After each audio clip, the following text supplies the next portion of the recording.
নমস্কাৰ, মই মজিদ। বন্ধুসকল, বলকতা চাওক আজি সন্ধিয়াৰ 7টা গুৰুত্বপূৰ্ণ খবৰ। প্ৰথমটো খবৰ, অসমত ধৰা পৰিছে এগৰাকী পাকিস্তানী মহিলা। পাকিস্তানী নাগৰিকৰ বিৰুদ্ধে দেশজুৰি আৰক্ষীৰ অভিযানৰ মাজতে এই সন্দৰ্ভত আহিছে আন এক ডাঙৰ খবৰ। অসমত দীৰ্ঘদিনে বসবাস কৰি আহিছে এইগৰাকী পাকিস্তানী মহিলা। 2013 চনৰ পৰা বিবাহ সূত্ৰে অসমৰ তিনিচুকীয়া জিলাত আছে এই পাকিস্তানী মহিলা ৰাবিয়া আবিছ। অসমত দীৰ্ঘদিনে বসবাস কৰি আহিছে এগৰাকী পাকিস্তানী মহিলা। পাকিস্তানী নাগৰিকৰ বিৰুদ্ধে আৰক্ষীৰ অভিযানৰ মাজতে এই তথ্য পোহৰলৈ আহিছে। 2013 চনৰ পৰা বিবাহ সূত্ৰে অসমৰ তিনিচুকীয়া জিলাত আছে এই মহিলাগৰাকী। যোৱা 1.5 বছৰত তিনিচুকীয়াত ভাৰতীয় হিচাপে আছে ৰাবিয়া আবিছ। তিনিচুকীয়াৰ বৰপথাৰৰ হিৰোপন দাসৰ ভাড়াঘৰত ভাৰতীয় হিচাপে আছে ৰাবিয়া আবিছ। পাকিস্তানী মহিলা ৰাবিয়া আবিছৰ নাগৰিকত্বক লৈ উঠিছে প্ৰশ্ন। তেজপুৰৰ মহম্মদ আবিছৰ সৈতে 2013 চনত বিবাহ পাশত আবদ্ধ হৈছিল এইগৰাকী পাকিস্তানী মহিলা ৰাবিয়া আবিছ। আৰু ব্যৱসায়ী মহম্মদ আবিছৰ লগত 2022 পৰা তিনিচুকীয়াত আছে ৰাবিয়া। উল্লেখযোগ্য যে দীৰ্ঘম্যাদী নাগৰিকত্ব বিচাৰি চৰকাৰক আহ্বান কৰিছিল ৰাবিয়া আবিছে।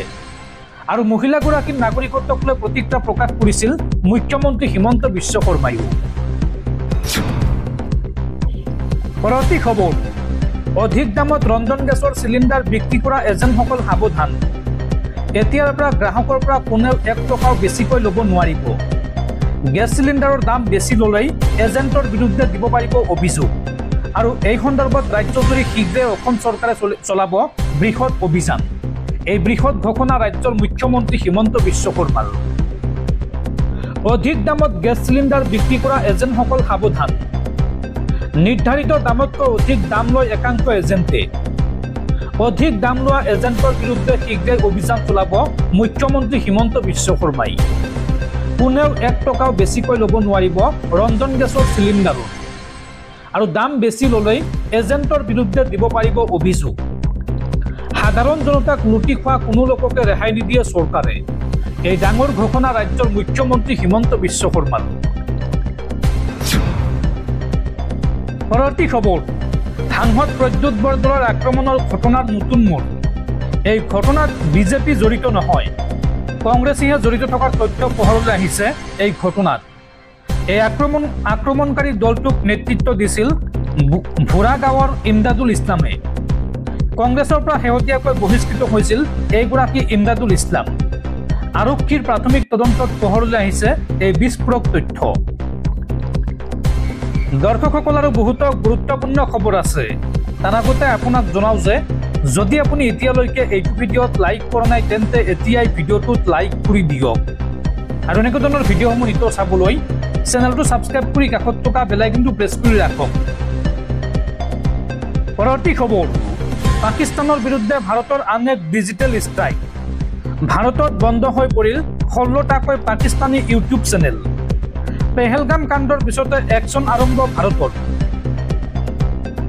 পাকিস্তানৰ বিৰুদ্ধে ভাৰতৰ আন এক ডিজিটেল ষ্ট্ৰাইক। এইবাৰ 16টাকৈ পাকিস্তানী ইউটিউব চেনেল বন্ধ কৰিলে ভাৰতে। উচতনিমূলক আৰু সাম্প্ৰদায়িক বিষয়বস্তু বিয়পা এই চেনেলৰ বিৰুদ্ধে একশ্যন আৰম্ভ ভাৰত চৰকাৰৰ। ভুৱা আৰু ভুল তথ্য প্ৰচাৰ কৰা 16টাকৈ পাকিস্তানী ইউটিউব চেনেল ভাৰতত নিষিদ্ধ কৰা হৈছে। গৃহ পৰিক্ৰমা মন্ত্ৰালয়ৰ পৰামৰ্শ অনুসৰি পাকিস্তানী ইউটিউব চেনেল বন্ধ কৰা হৈছে ভাৰতত। পেহেলগামত সন্ত্ৰাসবাদী কাণ্ডৰ পিছতে ভাৰতে এইদৰে লৈছে এটাৰ পিছত আনটো সিদ্ধান্ত। পৰৱৰ্তী খবৰ, দেশৰ ভিতৰতে 48 নং স্থানত জিলিকিল গুৱাহাটী বিশ্ববিদ্যালয়। দ্য ৱৰ্ল্ড ইউনিভাৰ্চিটি ৰেংকিং 2025ত উজলিল গুৱাহাটী ইউনিভাৰ্চিটি। উত্তৰ পূব ভাৰতৰ ভিতৰত গুৱাহাটী বিশ্ববিদ্যালয়ৰ এই সাফল্য। পৰৱৰ্তী খবৰ, ভাৰতৰ আক্ৰমণৰ আশংকাত কম্পমান চুবুৰীয়া ৰাষ্ট্ৰ পাকিস্তান। আতংকত এইবাৰ দেশ এৰিলে পাকিস্তানৰ বিদেশ মন্ত্ৰীৰ পৰিয়ালে। বিদেশ মন্ত্ৰী বিলাৱাল ভুট্টোৰ পৰিয়ালৰ 2 সদস্যৰ দেশ এৰি পলায়ন। কানাডাত গৈ আশ্ৰয় গ্ৰহণ কৰিছে বক্তাৱাৰ ভুট্টো আৰু অচিবা ভুট্টোই। পৰৱৰ্তী খবৰ, অৰুণাচলত পুনৰ সেনা আৰু উগ্ৰপন্থীৰ মাজত ভয়ংকৰ গুলিয়াগুলি অৰুণাচলত এইবাৰ ভাৰতীয় নিৰাপত্তাৰক্ষীয়ে গুলিয়াই হত্যা কৰিলে 3 দুৰ্ধৰ্ষ উগ্ৰপন্থী সদস্যক NSCN KY এৰ সৈতে জড়িত আছিল এই 3 উগ্ৰপন্থী সদস্য উল্লেখযোগ্য যে বিগত 25 এপ্ৰিলত পাঞ্জাৱ অঞ্চলৰ পৰা 2 শ্ৰমিকক অপহৰণ কৰিছিল এই উগ্ৰপন্থীৰ দলটোৱে আৰু উগ্ৰপন্থীৰ বিৰুদ্ধে এই সন্দৰ্ভত অভিযান চলাই 3 উগ্ৰপন্থীক গুলিয়াই হত্যা কৰিছে ভাৰতীয় নিৰাপত্তাৰক্ষীয়ে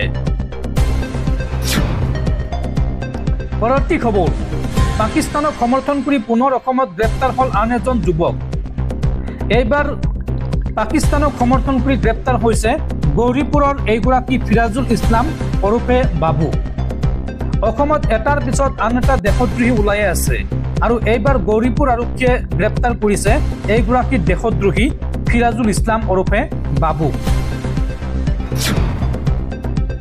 পৰৱৰ্তী খবৰ পুনৰ বিপদত পৰিছে বিধায়ক অখিল গগৈ মুছলমানক কাফিৰ বুলি মন্তব্য কৰাৰ পিছতে অখিল গগৈৰ বিৰুদ্ধে ৰুজু কৰা হৈছে গোচৰ এই সন্দৰ্ভত ৰাজ্যিক নিৰ্বাচনী আয়োগক গোচৰ দিলে ভাৰতীয় জনতা পাৰ্টিয়ে পৰৱৰ্তী খবৰ ৰাজ্যত পুনৰ সংঘটিত হৈছে আন এক ভয়ংকৰ পথ দুৰ্ঘটনা আৰু এই ভয়ংকৰ পথ দুৰ্ঘটনাত 3 গৰাকী যুৱকৰ মৃত্যু হৈছে ঢকুৱাখানাত সংঘটিত হৈছে এই ভয়ংকৰ পথ দুৰ্ঘটনা ঢকুৱাখানাত নিশা ভয়ংকৰ পথ দুৰ্ঘটনা আৰু এই দুৰ্ঘটনাত থিতাতে নিহত হৈছে 3 বাইক আৰোহী ঢকুৱাখানা ঘিলামৰা সংযোগী পথত ট্ৰাকৰ খুন্দাত নিহত হৈছে 3 যুৱক নিহত হৈছে সৌৰভজ্যোতি চমুৱা স্বপ্নদীপ গগৈ আৰু হেমি শইকীয়া একেখন বাইকত আহিছিল 3জন যুৱক আৰু নিয়ন্ত্ৰণ হেৰুৱাই বাইকখনে ট্ৰাকত খুন্দা মৰাৰ সন্দেহ স্থানীয় লোকে তিনিওকে উদ্ধাৰ কৰি প্ৰেৰণ কৰে চিকিৎসালয়ত কিন্তু চিকিৎসকে মৃত ঘোষণা কৰে এই 3 বাইক আৰোহীক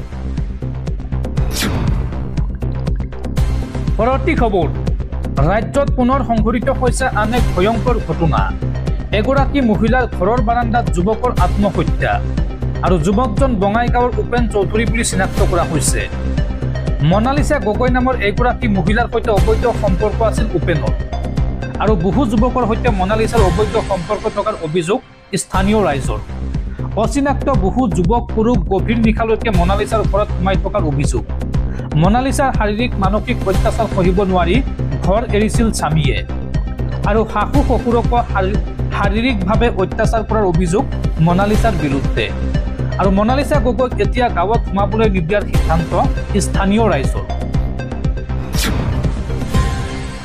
পৰৱৰ্তী খবৰ NCERTৰ পাঠ্যপুথিত পুনৰ পৰিৱৰ্তন বাদ পৰিল মোগল আৰু চুলতান সাম্ৰাজ্য সংযোজন হল কুম্ভ মেলা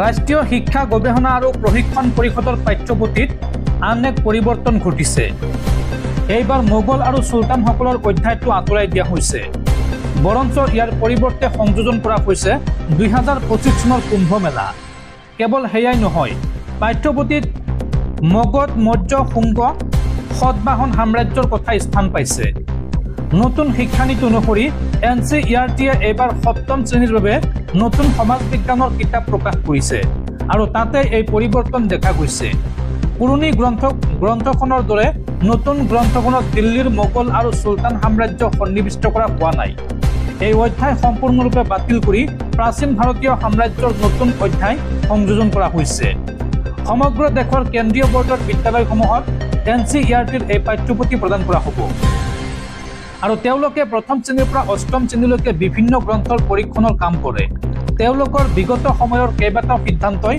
বিতৰ্কৰ সৃষ্টি কৰিছে দেশত কেতিয়াবা তেওঁলোকে দাৰ অন্য অধ্যায়টো বাদ দিছে আকৌ কেতিয়াবা ভাৰতৰ সামাজিক বৈষম্যৰ ইতিহাসৰ অধ্যায়টো বাদ দিছে বিভিন্ন পক্ষৰ পৰা অভিযোগ উত্থাপন হৈছে যে বিজেপি চৰকাৰৰ দৃষ্টিভংগী তৃণমূল পৰ্যায়ৰ পৰা ছাত্ৰ ছাত্ৰীৰ ওপৰত চাপি দিয়া হৈছে কিন্তু NCERT কৰ্তৃপক্ষই এই অভিযোগ ভিত্তিহীন বুলি দাবী কৰিছে তেওঁলোকৰ প্ৰতিযুক্তি হল এই ছাত্ৰ ছাত্ৰীৰ ওপৰত অপ্ৰয়োজনীয় চাপ সৃষ্টি কৰে যিবোৰ কথা হয়তো ইমান গুৰুত্বপূৰ্ণ নহয় সেইবোৰো কৰিব লগা হয় আৰু সেইবাবে চাপ কমোৱাৰ বাবে এই সকলোবোৰ পৰিৱৰ্তন কৰা হয় এই পৰিৱৰ্তন বিভিন্ন শ্ৰেণীত ঘটে ইয়াৰ ৰাজনীতিৰ লগত কোনো সম্পৰ্ক নাই এয়া উত্থাপিত সকলো অভিযোগ ভিত্তিহীন এই মন্তব্য কৰিছে NCERT-য়ে।